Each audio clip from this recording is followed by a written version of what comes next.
Hey y'all, my name is Adina Barnett Miller, but I'm known to my students as Mrs. B.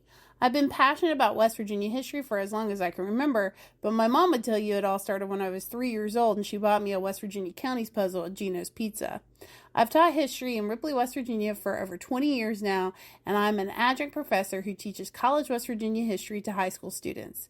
Please join me for West Virginia History with Mrs. B, a field trip across the Mountain State to walk in the footsteps of those who came before us.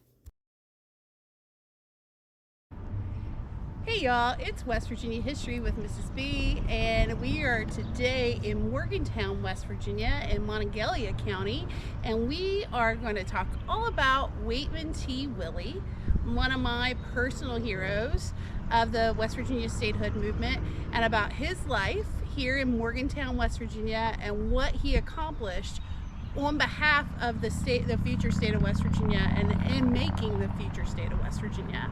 And so we are on Wagner Road here in Morgantown, and we are going to start by talking about Waitman T. Willey and his house, because we are actually at his house. I'm so excited.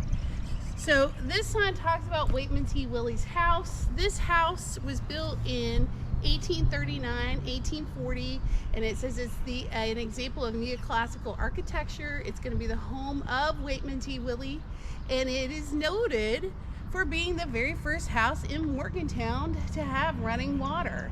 And so one of the cool parts of this story is when Jones and Bowdoin were on their raid, they were Confederate leaders, they were on their raid through Western Virginia.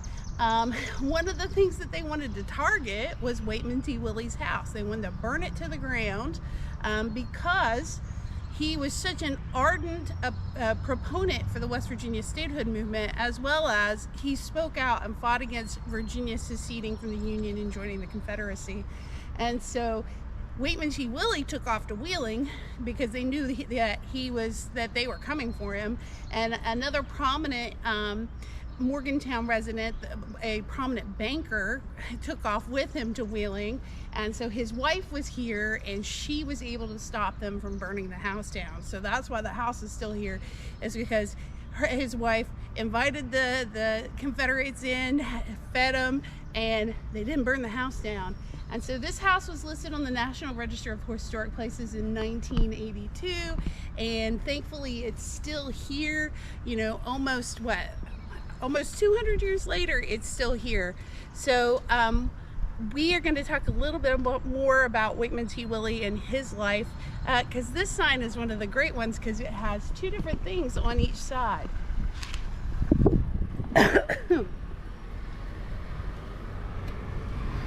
So this side of the sign talks about the Willey Amendment. I could go into a lot of detail, but before we get to the Willey Amendment, we have to talk about what Waitman T. Willey did to make the state of West Virginia the state of West Virginia. So Waitman T. Willey was a lawyer here in Morgantown. He also served in the Virginia House of Delegates. He also was a delegate to the Richmond Secession Convention in 1861. He stood up repeatedly against the secession of Virginia from the Union, and it was he was so like an ardent proponent against that he literally got chased back to Morgantown after the April 17th vote for Virginia to secede. And so he is going to be part of this movement of creating a Virginia loyal to the Union, and then taking that Virginia that's loyal to the Union and creating a new state of West Virginia. I think it's just so appropriate. I'm watching this West Virginia flag right behind you, blowing in the breeze as I'm talking about it. I'm getting a little weepy, you know, thinking about what he endured during such a traumatic time in our nation's history and how he did not back down. And other people did. If it was not for Waitman T. Willey, West Virginia would not be a state. And so he is, when the Wheeling Conventions vote to create the restored state of Virginia, he is going to be elected as the U.S. Senator, one of the two U.S. Senators from the restored state of Virginia back to Congress, and so he'll be seated in Congress.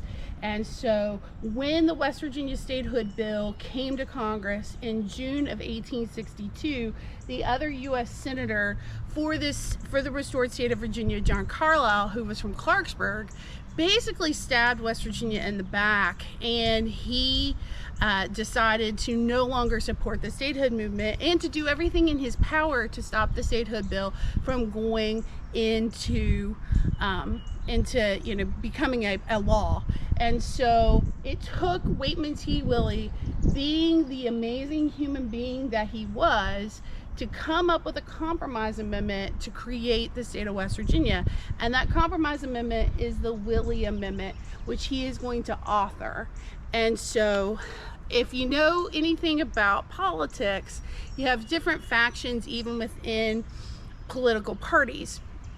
The Republicans had a great win in 1860. They got President Lincoln elected, but out of the North, you're going to see a lot of folks that are called radical Republicans. They're the more abolitionist-leaning Republicans within the party, who are going to have a lot of power within the party. And so the radical Republicans did not want to admit another slave state to the Union. They said this is wrong. And so Waitman T. Willey comes up with the Willey Amendment to pacify those radical Republicans. And so, as the sign says, it was written by Waitman T. Willey in 1862. It provided for the gradual emancipation of slaves in the new state of West Virginia, and it was enough to win the Senate passage of the statehood bill. And so that was really important, because once the Willey Amendment got added to the bill, he had enough votes to get it through the Senate, and then when it went through the House, it had enough votes as well. And I really believe that probably President Lincoln wouldn't have signed the bill into law if it hadn't been for the Willey Amendment. So he was the guy that said, we're going to do whatever we can, whatever we have to do to make sure West Virginia becomes a state. And this is the time, this is the hour. And, this amendment, which would free people that were at certain age brackets, like if you were between 10 and 21, you would be free at 21. And if you were 21, you'd be free at 25. But the point is, this gradual emancipation amendment is only going to be on the books for about 2 years before the 13th Amendment is passed. So Willey sees this through. Not only does he see this through, convention delegates are going to reconvene in February of 1863 in Wheeling to approve the Willey Amendment, and it will be approved unanimously.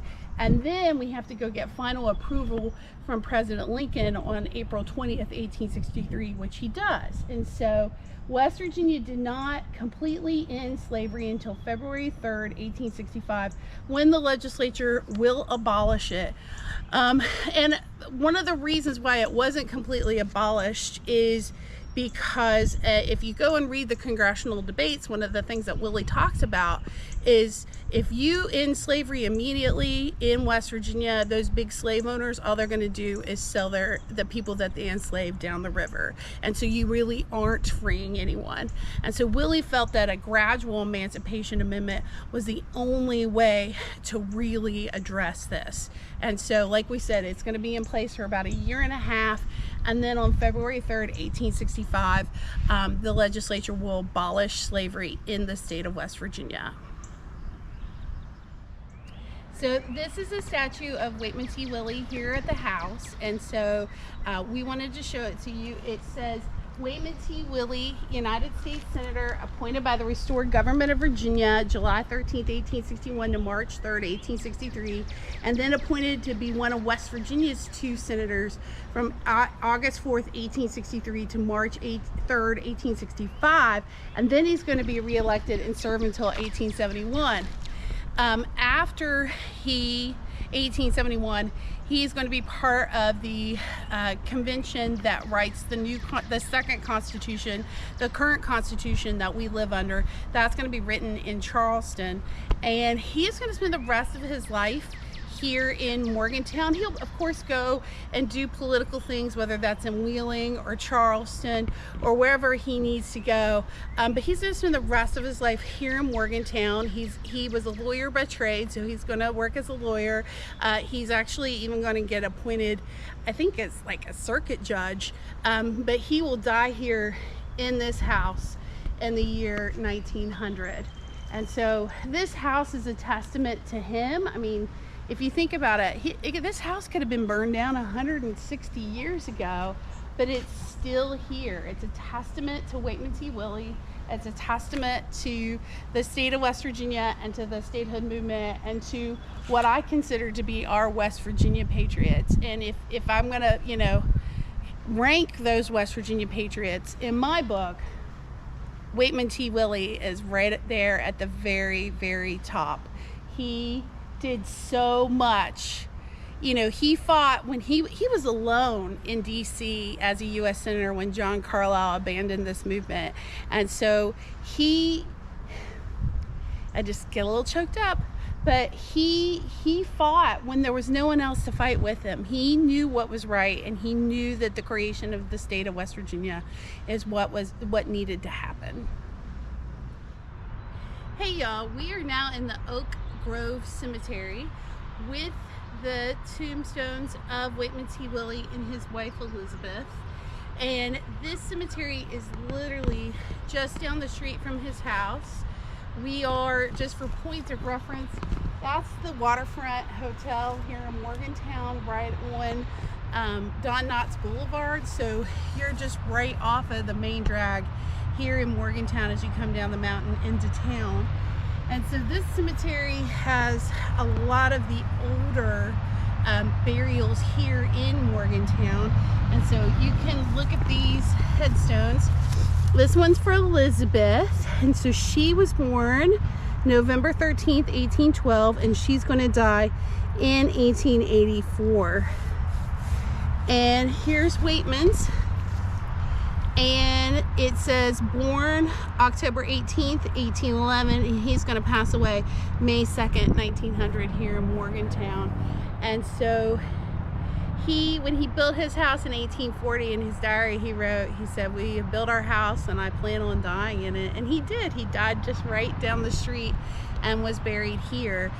So not only in Morgantown is his house here, and his grave and his wife's grave are here, but Willey Street, which is one of the main drags through downtown Morgantown, is named for Waitman T. Willey, and one street over from his street, Wagner Road, is Waitman Street. So there is a Waitman Street and a Willey Street in Morgantown named for him. I mean, he is someone that people don't know very well today, but at the time, in the 1860s and 70s, everybody knew him. He was the U.S. Senator. He was the man. He was the guy who made West Virginia happen. And so this is an extremely cool moment for me, because I have written about Waitman T. Willey extensively, and so to be able to be here and to pay my respects, it means a lot. I also want to show this beautiful headstone, this Willey headstone, and so you can see here there's the headstones here and then the footstones that are here, and so you can see WTW for Waitman T. Willey, and here's his wife EEW for EEW Willey. Yeah, I don't know what the E is. I can't even remember what his T is. And we also have a couple other, John B. Willey that was born in 1850. Yeah. And then L. Louisa Willey from 1848 to 1917. Yeah. So kind of a family cemetery, I guess. Yeah, and I think a lot of these are family plots. And as you can see, there's some pretty massive headstones here in the cemetery. And a lot of these folks were buried here, either in the 19th century or the early 20th century, because these are some pretty old school monuments. But, for a place that I've driven past so many times, in my teens, 20s, 30s, and now it's really cool to be able to come up here and pay my respects to Waitman T. Willey and his family and all that he did for the state of West Virginia to create the state of West Virginia. So I hope you learned a little bit today, and I hope that you'll come to Morgantown to pay your respects to Waitman T. Willey and his family as well. Thanks, y'all, for watching. Please like, share, and subscribe to West Virginia History with Mrs. B on both Facebook and YouTube.